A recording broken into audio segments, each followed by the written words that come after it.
and welcome to the national news broadcast on Channel I, and we are ready to bring you the top stories from home and around the world. I'm Natalia Veeravardhana. And I'm Thilina Udayaratna. For starters, we take a look at tonight's top stories. Financial assistance for the development of 36 temples under the Buddhist Revival Fund. Presidential candidate Sajith Premadasa says each student will receive a midday meal and 2 sets of school uniforms. 83,000 litres of illicit toddy have been taken into police custody in Kalua Modara. Raids carried out to locate traders who sell gas cylinders at higher prices. United States sanctions against Turkey. On your top local story this evening, financial donations for the development of 36 temples with minimum facilities in rural areas were presented today. The event was held under the patronage of President Maithripala Sirisena. The ceremony was held at the President's office. The financial donations were made through the Renaissance of Buddhist Fund. The fund was initiated by the President's office under the guidance of the President himself. President Maithripala Sirisena presented the cheques to the chief incumbents of the relevant temples. More than 600 million rupees have been donated for the development of many temples under the Renaissance of Buddhist Fund since 2016. The development activities have been carried out with the assistance of the Tri-Forces and the Engineering Division of the Civil Defence Department.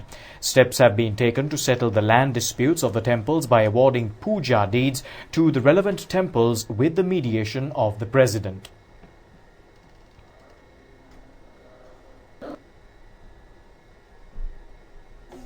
Several completed development projects initiated under the Pibidemu Polonnaruwa program were vested with the public today. The projects were initiated in accordance to a concept of President Maithripala Sirisena. A 7-storied official housing complex built for specialist doctors in the Madaragiriya District Hospital was declared open today. Governor Sarath Ekanayake presided over the ceremony as the chief guest. The housing complex consists of 30 residences, was built at a cost of 78.3 million rupees. The Agrarian Services Centre, built in the Ambagasweva zone in Madaragiriya, was declared open today. It was built under the theme Sustainable Development in All Agricultural Lands. The new library building constructed at the Lankapura Mahavidyalaya was vested with a studentship. It was built at a cost of 6.7 million rupees. The completed top level of the multipurpose building of the Jayantipurayaya Dahatuna Samaki Welfare Society was vested with the public today. The new Sanghavasa building of the Sudarshanarama temple in Singha Udagama, built at a cost of 3.5 million rupees, was vested with the Mahasangha today. The aim of the project is to create a religious revival in the district. Chief incumbent of the temple, Rambuda Pushparatana, and the Mahasangha of the area were present on this occasion. Presidential candidate of the New Democratic Front, Minister Sajith Premadasa, says that each student in the country will receive a midday meal and 2 sets of school uniforms. He made these remarks while taking part in a rally held in Daraniyagala area. The public extended a warm welcome to Minister Sajith Premadasa, who arrived for the rally.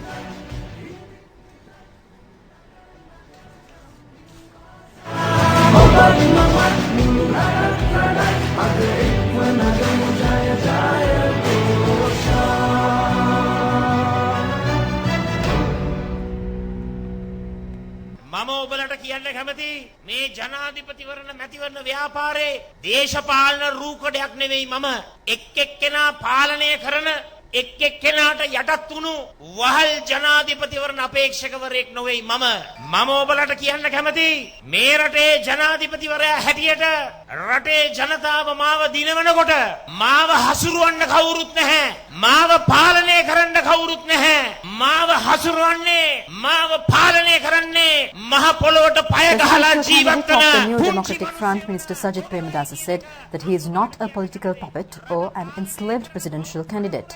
He added that the only entity who can control would be the citizens of the country. He said that the law should be common to all and should not be favoured for the families who are ruling the country. The minister added that such era will not come again and he will ensure that the people's government will be established instead. The presidential candidate said that he has given out school uniforms for more than 4.3 million students and a free midday meal from his own funds. He added that their counterparts are responsible in cancelling the midday meal initiative. Presidential candidate Sajid Premadasa said that each student in the country will receive a midday meal and 2 sets of school uniforms. He said that the national security will be ensured after appointing Field Marshal Sarath Fonseca as the Minister of Defence. He added that drug traffickers will be eliminated from the country with his appointment.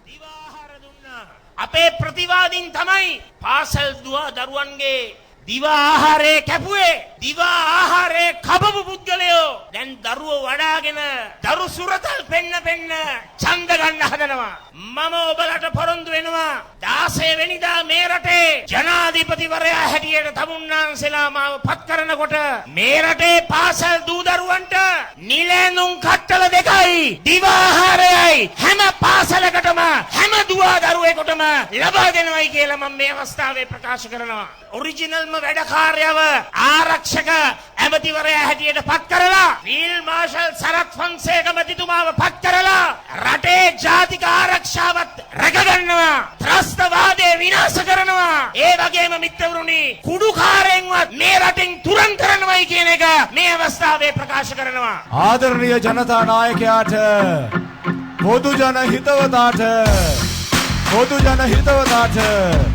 රුප්පතාගේ හිතවතාට Sajith Premadasa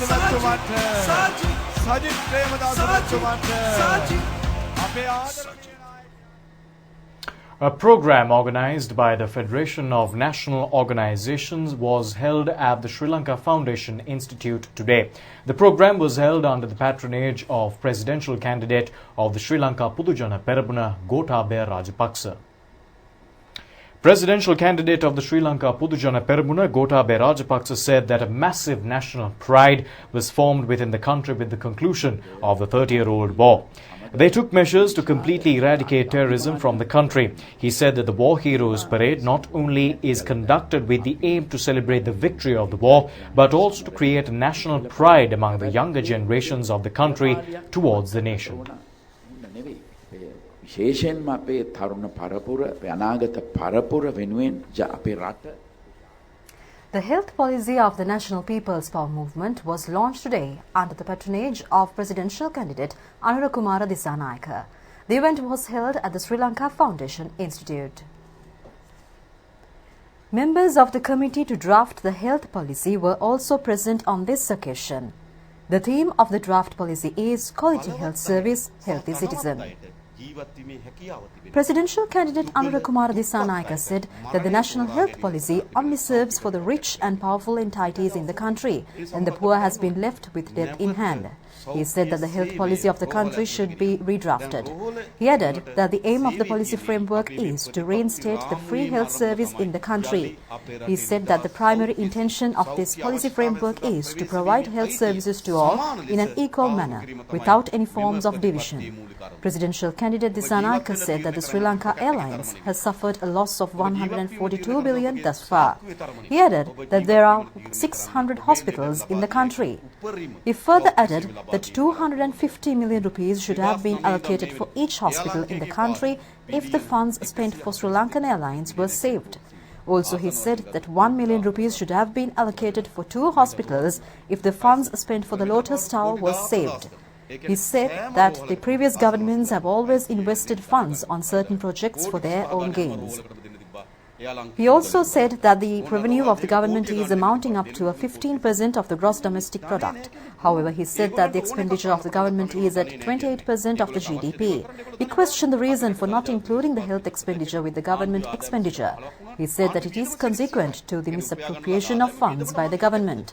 Therefore, he said that health service can be restructured for the betterment if those funds can be retained.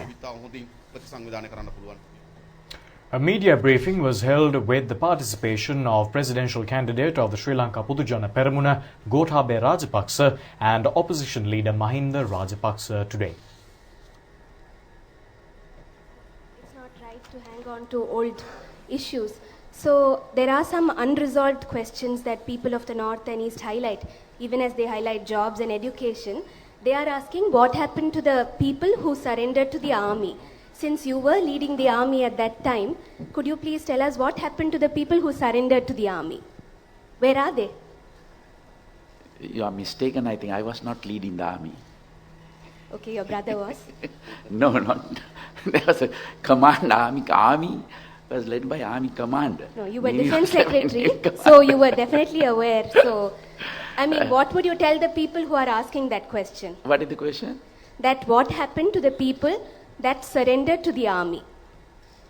Surrendered to the army, 13,784, I think exactly, and they were rehabilitated and reintegrated with the society, and not only that, they were given employment in civil defense force, and some were recruited into the military, and I think we had the most successful rehabilitation program.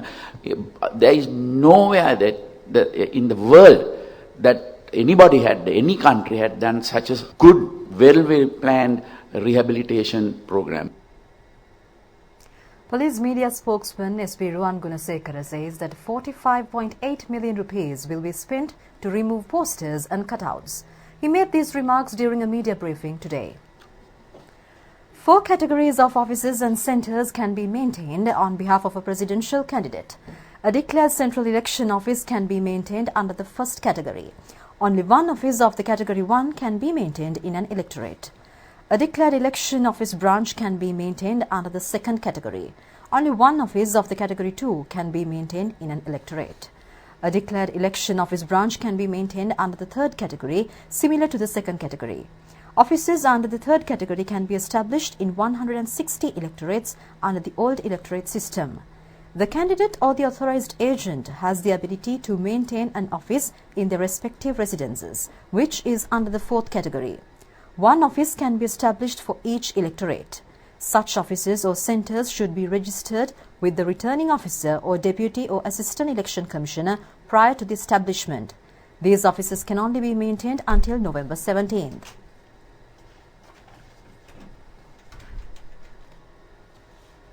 Permission will not be granted to establish such offices or centres within 150 metres of radius from respective state institutions which has a direct link with the forthcoming election, including office of the returning officer, election office, divisional secretariat, police stations. The police said that permission will not be granted to establish such offices or centres within 100 metres of radius from urban council limits and within 75 metres of radius from municipal council limits. Permission will not be given to use loudspeakers. Each office will be permitted to display only 2 exhibition boards. One board should not exceed more than 30 square feet and should be included with the name of the candidate, political party, candidate symbol and the symbol for voting. The other board should not exceed more than 20 square feet and the portrait of the candidate should be displayed through the board. Permit to use loudspeakers for the presidential election rallies should be obtained from the respective police stations in the areas. The letters of consent from the owners of the premises and the loudspeakers should also be submitted to acquire the police permit. Also, posters, banners and cutouts can be exhibited in the vehicle of the candidate. Those can be displayed inside the official election offices and in the permitted premises of an election meeting or rally. Apart from such instances, exhibiting of handouts, posters, banners, flags and cutouts are prohibited. The Election Commission announced that postal voting for state institutions and armed forces will take place on the 31st of this month and on the 1st of next month. The official polling cards for the presidential election will be handed over to the post on the 25th of this month. Postal voting for voters at district secretariats, election officers and the police will be carried out on the 4th of November. The Election Commission has stated that the officers who are unable to cast their postal votes on the aforementioned dates will be given the opportunity to cast their vote on the 7th of November at the district election offices in the district where their offices are located. The special date for distributing polling cards will fall on the 3rd of November and the distribution will be concluded by the 9th of November. Voters who have not received their polling cards before the 9th of November can obtain them through a post office linked to the address registered in the 2018 electoral register by verifying the identity according to the Election Commission. Well, the Constitutional Council has decided to appoint Saman Ratnayaka as the new Commissioner General of the Election Commission. The suspect in the double murder of a mother and daughter in Kotakethana was sentenced to death. The verdict was delivered by Colombo High Court Judge Wikum Kaluarachi. The suspect was charged with the murder 52 years old Naina Nilmini and her daughter 17-year-old Kavindya Chaturangi Sellaheva in 2012 in Kotakethana, Kahavatta. The Attorney General had also charged the wife of the defendant Ashoka Chandani Kumari, also known as Batti. However, she was acquitted and released by the High Court due to lack of evidence. The High Court judge delivering the verdict against the defendant, Lokugamhevage Darshana alias Raju, stated that the charges against the defendant have been proven beyond a reasonable doubt. Reading out the 221-page verdict, the High Court judge declared that the accused will be given the death penalty. The Consumer Affairs Authority says that raids have been initiated to locate traders who sell gas cylinders at higher prices. The authority has pointed out that they have received many complaints in this regard. The public can inform the authority on vendors who sell gas cylinders at higher prices via the hotline number 1977. The Consumer Affairs Authority has pointed out that strict measures will in fact be taken against such traders for violating the Authorities Act. The price of a household gas cylinder was reduced by 240 rupees from the 4th of October's midnight. The 12th Annual National Conference of the Cyber Security Week 2019 was held in Colombo today. The Cyber Security Week 2019 has been organized under the theme Cyber Security, United We Stand, Divided We Fall. Annual National Conference on Cyber Security 2019, the flagship event of the Cyber Security Week 2019, was co-organized by Computer Emergency Readiness Team and Coordination Center of Sri Lanka. Minister of Digital Infrastructure and Information Technology, Ajit P. Pereira, presided the event as the chief guest. A large number of eminent speakers on cyber security, industry experts and leaders, including Chairman of Cyber Security Malaysia, Retired General Tan Sri Azumi, and Cyber Security Ambassador of United Kingdom, Dr. Henry J. Pearson, took part in the conference.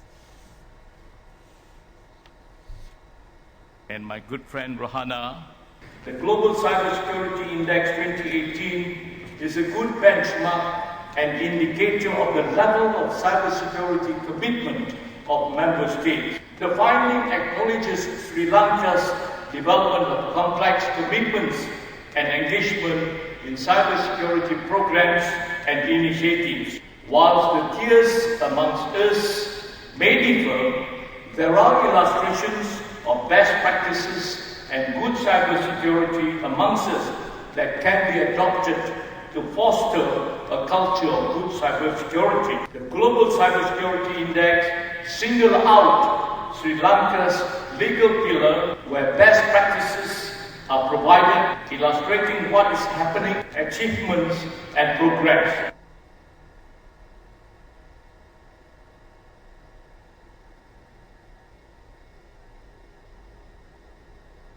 The 113th annual sessions of the Institution of Engineers Sri Lanka was held at the BMICH yesterday. The annual sessions seminar was organized under the theme Innovative Engineering Solutions Towards Sustainability in South and Central Asia. Chief of Defence Staff Admiral R.C. Vijay Gunaratne presided over the event as the chief guest. The highlight of the inauguration of the annual session was held in October. Each year is the handing over of the mantle of the presidency to the incoming president for a 1-year term as the head of the Institution of Engineers Sri Lanka. In association with the annual sessions, the Institution of Engineers Sri Lanka's annual conference was held today at the Vimala Surendra Auditorium in Colombo. Delegates from several countries including India, Bangladesh, Pakistan, Nepal and Myanmar participated in the event as guest speakers.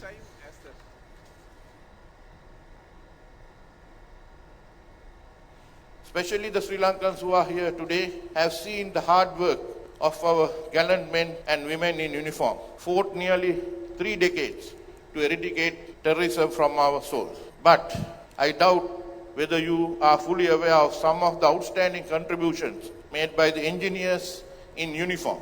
Their innovation not only deter the enemy, but also save billions of rupees to the country, which could have been paid otherwise to the foreign defense production companies. To mention a few, the Center for Research and Development, or CRD, was established in 2006 to jointly find out the solution for the technical issues encountered by the Triforces in the battlefield. Apart from that, there are individual research and development units in the respective forces that came out with engineering innovations relevant to their respective service. Body, put your hands together and Jivaka Ranasinghe from Nyano Services to the institution during the session 2017-2018.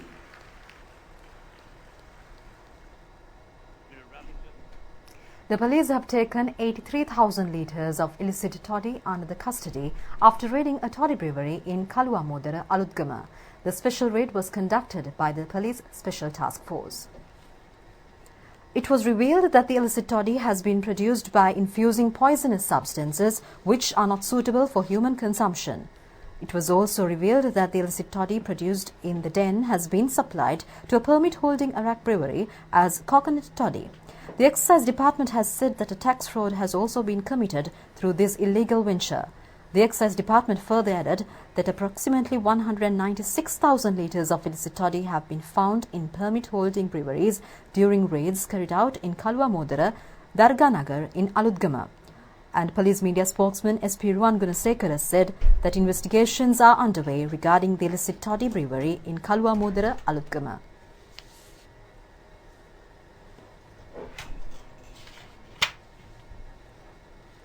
The Permanent High Court at Bar ordered today to postpone the hearing of the case against 7 suspects, including former Defence Secretary Gotabaya Rajapaksa, until the 9th of January. The hearing was postponed in accordance to the stay order issued by the Supreme Court preventing the trial before the Permanent High Court at Bar. The defendants have been charged over the alleged misappropriation of state funds worth 33.9 million rupees for the construction of the D.A. Rajapaksa Museum. The trial was expected to be taken up before the 3-member judge bench comprised of Sampath Abekun, Sampath Vijayaratna and Shampa Janaki Rajaratna today. Representing the Attorney General, the Deputy Solicitor General informed the court that a petition filed with the Supreme Court by one of the defendants, former Defence Secretary Gotabaya Rajapaksa, will be taken up for hearing on the 10th of December. The Court of Appeal published the relevant reasons over the rejection of the petition filed challenging the citizenship of former Defence Secretary Gotabaya Rajapaksa today. The announcement was made by a 3-member judge bench comprising of the Chairman of the Court of Appeal, Yasantha Kodagoda, Mahinda Samayawardana and Arjuna Ubesekara. The judge bench has indicated that during the time period in which no cabinet of ministers has been appointed, the Constitution confers the duty on the President to be in charge of any ministerial duty. Therefore, the judge bench mentioned that former President Mahinda Rajapaksa had the power to sign the impugned dual citizenship certificate of former Defence Secretary Gotabaya Rajapaksa in 2005. Galle Dialogue 2019, the International Maritime Conference, will be held for the 10th occasion this year. A media briefing was held in Colombo on this regard. The Galle Dialogue 2019, the International Maritime Conference, organized by the Sri Lankan Navy under the auspices of the Minister of Defence, is all set to begin in Colombo on the 21st October. The International Maritime Conference is sequentially the 10th edition of the flagship event, which is scheduled to be held over 2 days, that is 21st and 22nd October at the Golf Face Hotel, Colombo. Under the theme, Refining Mindset to Address Transnational Maritime Threats, a review of the decade.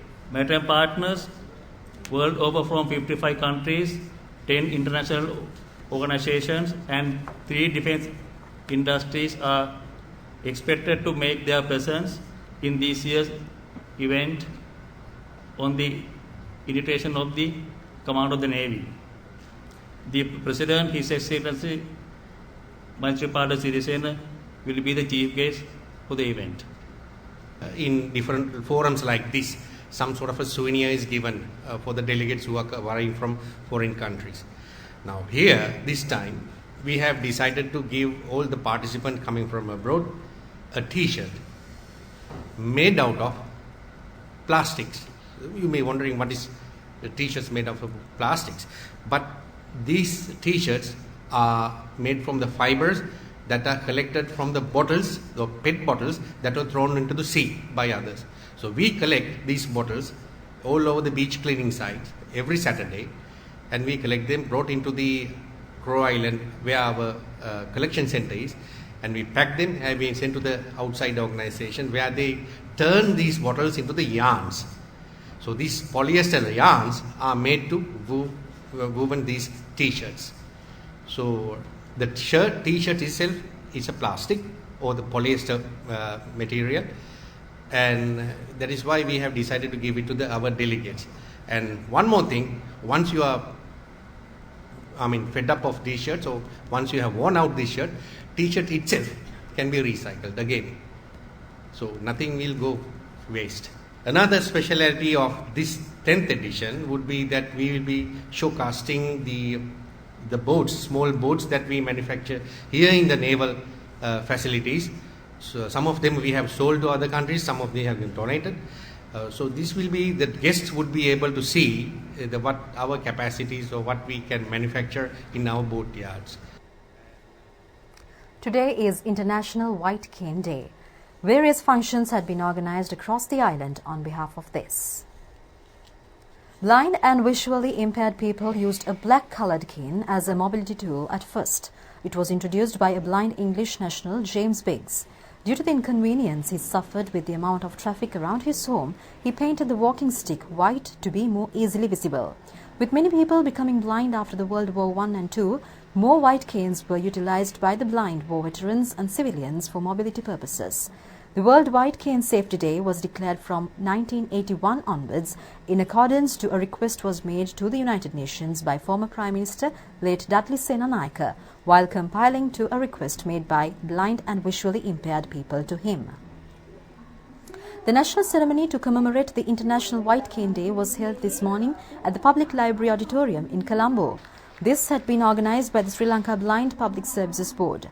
Donations were presented to visually impaired people and scholarships were awarded to students during the ceremony. Ceremony to celebrate the White Cane Day was held at the Blind School in Ratmalana, was organized by International Lion Society. A walk was organized requesting several demands, including equal opportunity in education. The Meteorological Department says that showers or thundershowers may occur tonight and tomorrow over most parts of the island. Fairly heavy falls of about 100 millimeters can in fact be expected at some places in the central, Sabaragamuwa, southern, northwestern, western and Uva provinces and in the Mannar district. The department has kindly requested the public to take adequate precautions to minimize damages caused by temporary localized strong winds and lightning during thunder showers.